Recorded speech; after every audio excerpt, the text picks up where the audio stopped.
ఓం ఐం హ్రీం శ్రీం శ్రీమాత్రే నమః. లలితా సహస్రనామంలోని 11వ నామం పంచతన్మాత్ర సాయక. ఇది 8 అక్షరాల నామం. ఈ నామంతో అమ్మవారికి నమస్కారం చేసే పంచతన్మాత్ర సాయకాయై నమః అని చెప్పాలి. ఓం పంచతన్మాత్ర సాయకాయై నమః. ఓం పంచతన్మాత్ర సాయకాయై నమః. ఓం పంచతన్మాత్ర సాయకాయై నమః. ఓం పంచతన్మాత్ర సాయకాయై నమః. ఓం పంచతన్మాత్ర సాయకాయై నమః. పంచ అంటే 5, తన్మాత్ర అంటే తన్మాత్రలు అను, సాయక బాణములు ధరించినది. అమ్మవారి 4 చేతుల్లోనూ ఉండే ఆయుధాలను చెప్తూ ఇంతవరకు ముందు నామాల్లో 3 చేతుల్లో ఉండే ఆయుధాలను చెప్పడం జరిగింది. ఇక 4వ చేతిలో ధరించిన ఆయుధం గురించి ఈ నామంలో చెప్పబడుతూ ఉంది. కుడివైపు పైకి ఉన్న చేతిలో 5 బాణాలు ఉన్నాయి. ఈ 5 బాణాలు మామూలు బాణాలు కాదు, తన్మాత్రల రూపాలే ఈ బాణాలు. శబ్ద స్పర్శాదయో బాణ మనస్తస్యా భవద్ధను అని వామకేశ్వర తంత్రంలో ఇలా వివరించబడి ఉంటే, అంటే దీని అర్థం శబ్ద, స్పర్శ, రూప, రస, గంధాలైనటువంటి తన్మాత్రలే ఈ పంచబాణాలు. అమ్మవారి చేతిలో ఉన్న ఈ 5 బాణాలు 5 తన్మాత్రలు. తన్మాత్రలు అంటే శబ్ద, స్పర్శ, రూప, రస, గంధ. ఈ 5టిని పంచతన్మాత్రలు అంటున్నారు. ఈ పంచతన్మాత్రలే పంచబాణాలు. అమ్మవారి 4వ చేతిలో ధరించినటువంటి ఆయుధం. మనస్సే ధనస్సు అని అర్థం. బ్రహ్మాండం ఒక హోల్సేల్ షాప్ లాంటిది అనుకుంటే, లేదా గోడౌన్ లాంటిది అయితే పిండాండం రీటైల్ షాప్ లాంటిది. బ్రహ్మాండంలో పంచభూతాలను, పిండాండంలోని పంచ జ్ఞానేంద్రియాలను సంధానపరిచేవే ఈ పంచ తన్మాత్రలు. బ్రహ్మాండంలో ఉన్నటువంటి పంచభూతాలను, పృథివీ, ఆపస్సు, తేజస్సు, వాయువు, ఆకాశం అనేటువంటి ఈ పంచభూతాలను, పిండాండంలోని పంచ జ్ఞానేంద్రియాలను, ముక్కు, నాలుక, కన్ను, చర్మం, చెవి, ఇటువంటి ఈ పంచ జ్ఞానేంద్రియాలను సంధానపరిచేటువంటివే ఈ తన్మాత్రలు, పంచ తన్మాత్రలు. వాటి యొక్క సంబంధం పంచభూతాల్లో పృథివి తీసుకుంటే, పృథివీకి సంబంధించినటువంటి జ్ఞానేంద్రియం ముక్కు. దాని యొక్క ఇంద్రియ వ్యాపారం వాసన. పృథివికి, ముక్కుకు సంధానపరిచేటటువంటి తన్మాత్ర గంధం. అలాగే ఆపస్సు పంచభూతాన్ని తీసుకుంటే, పంచభూతాల్లో ఒకటైనటువంటి ఆపస్సును తీసుకుంటే, దానికి సంబంధించినటువంటి జ్ఞానేంద్రియం నాలుక. ఆ జ్ఞానేంద్రియానికి సంబంధించినటువంటి ఇంద్రియ వ్యాపారం రుచి.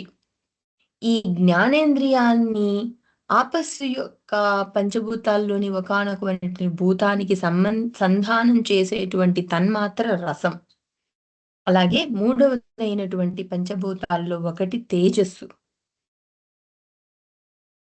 దానికి సంధానపరిచేటటువంటి చక్షురింద్రియం, జ్ఞానేంద్రియం కన్ను. దాని యొక్క ఇంద్రియ వ్యాపారం దృష్టి. ఈ తేజస్సును, కన్నును సంధానపరిచేటటువంటి తన్మాత్ర రూపం. 4వ భూతమైనటువంటి పంచభూతాల్లోని వాయువుకు సంబంధించినటువంటి జ్ఞానేంద్రియం చర్మం. త్వగింద్రియం అంటున్నాం ఇక్కడ చర్మాన్ని. ఇంద్రియ వ్యాపారం స్పర్శ. ఈ వాయువు అనేటువంటి భూతాన్ని, జ్ఞానేంద్రియమైనటువంటి చర్మాన్ని, సంధానపరిచేటటువంటి పంచ తన్మాత్రలో ఒకటైనటువంటి తన్మాత్ర స్పర్శ. ఆకాశం అనే భూతానికి సంబంధించినటువంటి జ్ఞానేంద్రియం చెవి. దాన్ని శ్రోత్రేంద్రియం అని కూడా అంటున్నాం. దాని యొక్క ఇంద్రియ వ్యాపారం వినడం. ఇప్పుడు ఈ ఆకాశం అనేటువంటి పంచభూతాల్లో ఒకటైనటువంటి భూతాన్ని చెవి అనేటువంటి జ్ఞానేంద్రియాన్ని సంధానపరిచేటటువంటి తన్మాత్ర శబ్దం. బాణాస్తు త్రివిధా ప్రోక్తాః స్థూల సూక్ష్మ పరత్వతః స్థూలాః పుష్పమయీ సూక్ష్మ మంత్రాత్మ నస్సమీరితః పరాశ్చ వాసనాయాంతు ప్రోక్తా స్థూలాన్ శృణు ప్రియే. అమ్మవారి చేతిలో ఉన్న బాణాలు 3 రకాలట. అవి స్థూలములు, సూక్ష్మములు, కారణములు. స్థూలములు అంటే పుష్ప బాణాలు, మంత్రరూప బీజాక్షరాలు సూక్ష్మములు, వాసనా రూపములు కారణములు అని ఈ శ్లోకానికి అర్థం. జీవి యొక్క జ్ఞానేంద్రియాలను సంధానపరిచేవే తన్మాత్రలు. ఇంద్రియ లౌల్యం కూడా ఈ పంచ తన్మాత్రల వల్లనే. అయితే మిగతా జీవులలో పతనం చెందడం ఇంకొక ఇంద్రియం వల్లనే, ఒక్కొక్క ఇంద్రియం వల్లనే ఉంటుంది. ఒక్కొక్క ఇంద్రియం వల్లనే, ముక్కు వల్ల కావచ్చు, లేదా నాలుగు వల్ల కావచ్చు. ఒక్క ఇంద్రియం వల్ల మాత్రమే పతనం చెందడం అనేది ఉంటుంది మిగతా జీవుల్లో, మానవుడు కాకుండా. కానీ మానవునికి మొత్తం 5 ఇంద్రియాల వల్ల పతనం సంభవించడానికి అవకాశం ఉంటుంది. అంటే మిగిలిన జీవుల కన్నా మానవుడు 5 రెట్లు జాగ్రత్త వహించవలసి ఉంటుంది అని ఈ క్రింది శ్లోకం కూడా చెబుతుంది.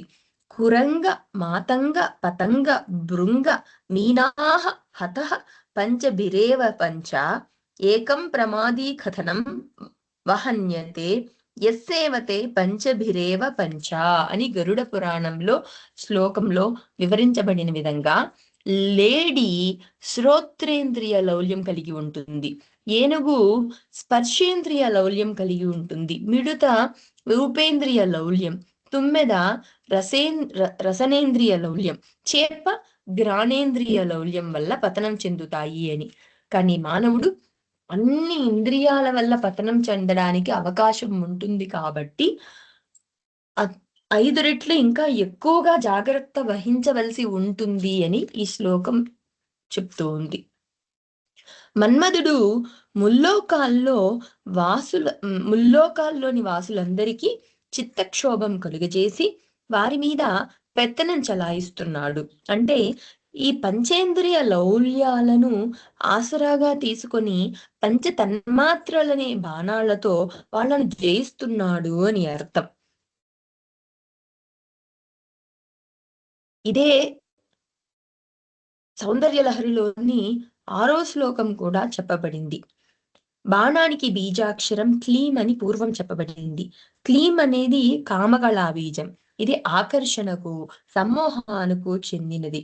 శ్రీకృష్ణ మంత్రానికి సంబంధించిన బీజాక్షరం కూడా ఇదే. దీని రుణాత్మక లక్షణం విషయాభిలాష, ధనాత్మక లక్షణం లక్ష్యము. ఇంద్రియాలు మనస్సుకు, ఆ మనస్సు బుద్ధికి, ఆ బుద్ధి ఆత్మకు ఉన్ముఖంగా లోబడి ఉంటే ఆత్మజ్ఞాన సిద్ధి అనే జీవిత లక్ష్యం సానుకూలమై జీవి జనన మరణాతీతమైనటువంటి మోక్షానికి చేరువవుతాడు. లేకపోతే పునరపి జననం పునరపి మరణం అనే జనన మరణ చక్ర భ్రమణంలో పడి జీవి సతమతమైపోతాడు. ఈ లక్ష్య సిద్ధికై అమ్మవారి నామాన్ని పంచ తన్మాత్ర సాయకాయే నమః అని జపించాలి అని చెప్తున్నారు ఇక్కడ. మొత్తం మీద పంచతన్మాత్ర సాయక అనే నామానికి క్రింది అర్థాలు చెప్పుకోవచ్చు. తన్మాత్రలు, పంచ తన్మాత్రలైనటువంటి శబ్ద స్పర్శ రూప రస గంధాలు అనే పంచ తన్మాత్రలను బాణాలుగా ధరించింది అని ఒక అర్థం.